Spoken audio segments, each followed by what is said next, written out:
അത്രയേ ഉള്ളൂ സർ. അന്നാണ് ഞാൻ കാർത്തികിനെ അവസാനമായിട്ട് കാണുന്നത്. പിന്നീടാണ് ജാനുവായിട്ട് വരുന്നത്. ഡാൻസ് പഠിക്കണമെന്ന് പറഞ്ഞപ്പോൾ എനിക്ക് സന്തോഷമായി. കാർത്തിക് ഒരുപാട് മാറിയിട്ടുണ്ട്. അതുകൊണ്ടാ വൈഫിന് എന്നെ പരിചയപ്പെടുത്തി കൊടുത്തതെന്ന് ഞാൻ വിചാരിച്ചു. പക്ഷെ അങ്ങനെയല്ല സർ. ജാനുവിന്റെ നിർബന്ധം കൊണ്ടാണ് അവരെങ്ങോട്ട് വന്നതെന്ന് എനിക്ക് മനസ്സിലായി. അവള് വന്നതുപോലും സംശയത്തോടെയാണ്. എന്നെയും കാർത്തികിനെയും സംശയിച്ചു. കാർത്തിക് ഒരിക്കലും റെസ്പോൺസിബിൾ അല്ലായിരുന്നു. അവള് പ്രഗ്നന്റ് ആണെന്ന് പറഞ്ഞിട്ട് പോലും അയാളത് കാര്യമായിട്ട് എടുത്തില്ല. അത് ശരിയല്ലെന്ന് പറയാനായിട്ട് ഞാൻ ഒരിക്കൽ കാർത്തികിന്റെ ഓഫീസിലേക്ക് പോയി. നിനക്കിത് എങ്ങനെ പറയാൻ കഴിയുന്നു?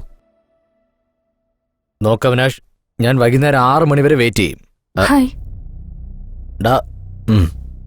ഓക്കെ. ശരി ശരി, ഞാൻ ഓഫീസിൽ വെയിറ്റ് ചെയ്യാം. നീ എങ്ങനെയെങ്കിലും ആ കാശ് എനിക്ക് എത്തിച്ചേ പറ്റൂ. അയ്യോ, ജാനു വരുന്നുണ്ടല്ലോ. എന്നോട് നീ ഒന്നും പറയണ്ട, ഞാൻ പറയുന്ന കൂടെ കേട്ടാ മതി.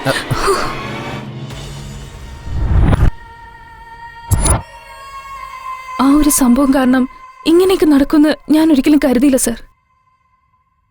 അപ്പൊ ആരാ അത് ചെയ്തത്? അറിയില്ല സർ, എനിക്കൊന്നും തന്നെ അറിയില്ല. Okay, take rest. വീണ്ടും കാണാം. Okay sir. നീ എന്തിനാ കരയുന്നത്? പാവല്ലേ സർ, ഈ പെണ്ണുങ്ങൾക്ക് കണ്ണീരും കഷ്ടപ്പാടും. കഷ്ടപ്പെടുന്നത് അവരാണ്, കഷ്ടപ്പെടുത്തുന്നത് അവരാണ്. ഇതിനിടയിൽ കിടന്ന് അനുഭവിക്കുന്ന ആണുങ്ങളും. അപ്പോ കാർത്തിക് നല്ലവനാണെന്നാണ് പറയുന്നേ? നല്ലവനാണെന്ന് ഞാൻ പറയില്ല പാർവതി. അവന് കാശിനോട് വലിയ ആർത്തിയാ. പെണ്ണാണെങ്കിൽ അവൻ അതും ചെയ്യും ഇതും ചെയ്യും. എന്ന് വെച്ചാൽ? കോൺസ്റ്റബിൾ, ഒരു ചായ പറയൂ. ഇതൊരു ട്യൂബ് ലൈറ്റ് ആണല്ലോ.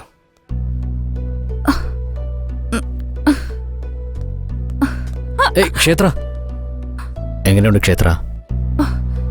ഇതെങ്ങനെയാ നടന്നത്? എങ്ങനെയാന്ന് ചോദിച്ചാ നീ കാരണോ? മര്യാദയ്ക്ക് അന്നേ എന്നെ കല്യാണം കഴിച്ചിരുന്നെങ്കിൽ ഇങ്ങനെയൊന്നും ഉണ്ടാവില്ലായിരുന്നു. ഞാൻ വേണമെന്ന് വെച്ച് ചെയ്തതല്ല ക്ഷേത്ര. ആ അപ്പോയിന്റ്മെന്റ് ഒക്കെ നാളെ ഷെഡ്യൂൾ ചെയ്യണം കേട്ടോ. എന്നാടാ കല്യാണം? എടാ, ഇനി ഒരു 3 മണിക്കൂറിനുള്ളിൽ കല്യാണോ? നീ എന്നെ ക്ഷണിക്കുന്നില്ലേ? എടാ, സഡനായിട്ട് പ്ലാൻ ചെയ്തതാ. എല്ലാം ക്ഷേത്രയുടെ പ്ലാനിങ്ങാ. നിങ്ങൾ അത്രയ്ക്കും പ്രേമത്തിലാണോ? എന്താ നീ അങ്ങനെ ചോദിച്ചേ? വേറെന്ത് പറയാൻ? ഞാൻ സ്നേഹിച്ചവളെ നിനക്ക് പരിചയപ്പെടുത്തിയപ്പോ അവള് സെറ്റിലാവൂന്ന് കരുതി നീ അവളെ സെറ്റാക്കി എടുത്തു അല്ലേ?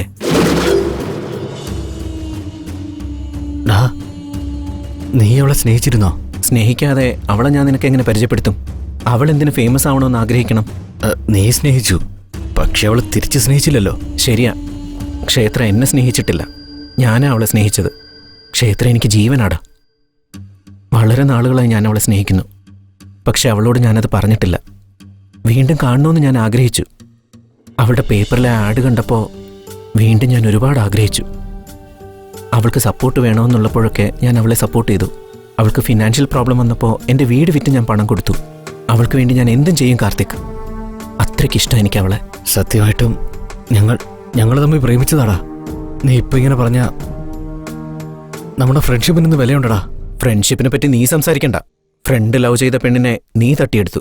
എൻ്റെ പ്രാണനായി സ്നേഹിച്ച ആ പെണ്ണില്ലാതെ എനിക്കിനി ജീവിക്കാൻ കഴിയില്ല. നീ ആരെ പേടിപ്പിക്കുന്നേ? പോടാ, പോ. പോകാം, ഞാൻ പോകാം. ഇതുവരെ ഞാൻ എൻ്റെ ക്ഷേത്രയ്ക്ക് വേണ്ടി എല്ലാം വിട്ടു കളഞ്ഞിട്ടുണ്ട്. ഇപ്പൊ ഞാൻ എൻ്റെ ക്ഷേത്രയ്ക്ക് വേണ്ടി എൻ്റെ ജീവൻ ഉപേക്ഷിക്കാൻ പോവാം.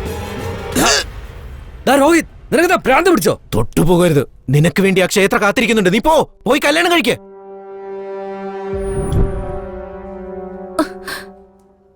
ഞാൻ ഒരിക്കലും അവൻ ഇതുപോലെ കണ്ടിട്ടില്ല. നിനക്ക് വേണ്ടി പ്രാണം വെടിയാൻ വരെ അവൻ തയ്യാറായി.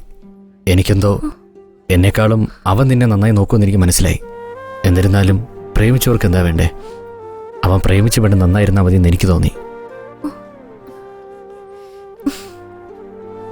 പ്രേമിച്ചെന്നോ? എങ്ങനെ? എന്നോട് സഹതാപം കാണിച്ച് എന്നോടടുത്ത് എന്നെ കല്യാണം കഴിക്കാൻ ശ്രമിച്ചു.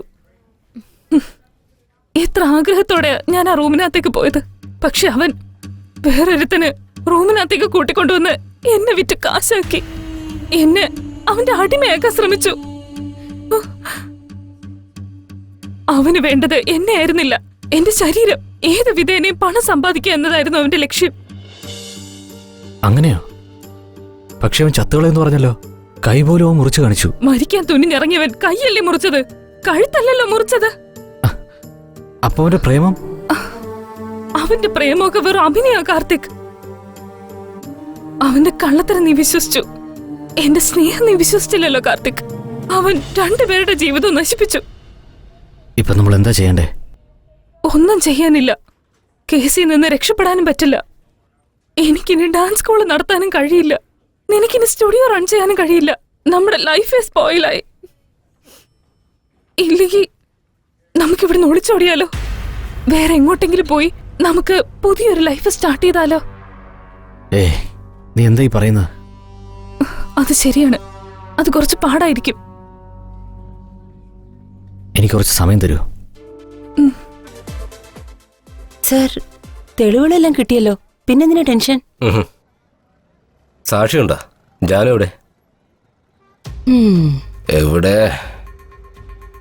സർ, ജാനു എവിടെയെങ്കിലും ഒരു സ്ഥലത്ത് ഉണ്ടായിരിക്കും. അവൾ ആർക്കും ഫോൺ ചെയ്തില്ല എന്നുണ്ടെങ്കിൽ അവളുടെ കയ്യിൽ ഉറപ്പായും ഫോൺ ഇല്ലായിരിക്കും. അങ്ങനെയല്ല, അവളുടെ ഫോണിൽ ഔട്ട് ഗോയിങ് ഇല്ലായിരുന്നിരിക്കും. എന്തുകൊണ്ടെന്നാൽ ജാനു അങ്ങനെ ഇരിക്കണമെങ്കിലാ അവളുടെ അടുത്ത് ആരെങ്കിലും ഉണ്ടായിരിക്കും. സോ ഇൻകമിംഗ് ഉണ്ട്, ഔട്ട് ഗോയിങ് ഇല്ല.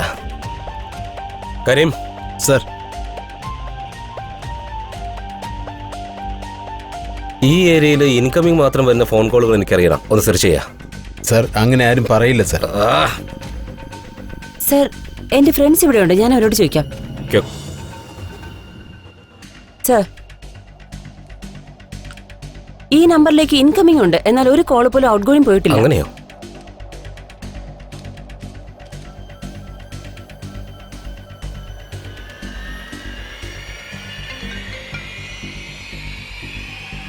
ഹലോ, കറക്റ്റായിട്ട് നിന്റെ നമ്പറിലാണ് വിളിച്ചത്. എടാ, നീ എവിടെയാടാ?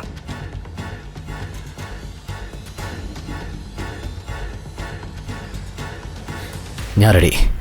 നമുക്ക് പോവാം. ഏതെങ്കിലും ഒരു സ്ഥലം പറയൂ ക്ഷേത്ര. അവിടെ പോയതിനു ശേഷം നമുക്കൊരു പുതിയ ജീവിതം തുടങ്ങാം.